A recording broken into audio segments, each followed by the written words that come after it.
Ano nangyari dun sa Rockwell na naging controversial ka?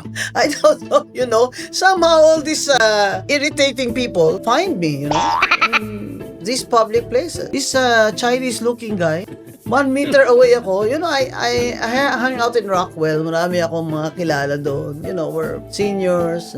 I ate something, you know, spicy. So I went down, you know, I'll find water here in the mga cookie store. Ganyan.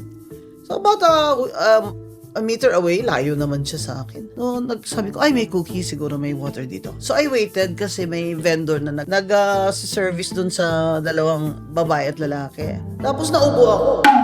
Naubo kasi spicy nga eh. Don't have a cough, diba? I know when I have a cough, I'll stay home. Naubo ako.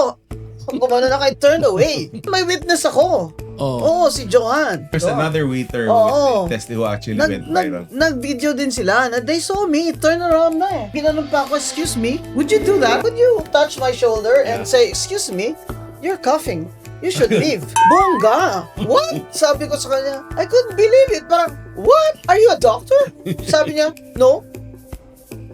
Are you Chinese? Sabi ko. Sabi niya, it doesn't matter.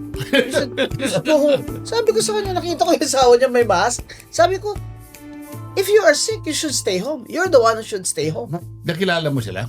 Eventually, I think. Eventually? After na. But Ano I bang, don't think he knew me kasi sinabi ko pa, you know, you should apologize. Ang daming tao dito ha. You should apologize. Do you live in Rockwell? Sabi pa niya, yes. Sinungaling talaga. Saan ba siya Not nakatira? pala from Rockwell. Sensya na kayo, talaga hindi talaga siya taga Makati.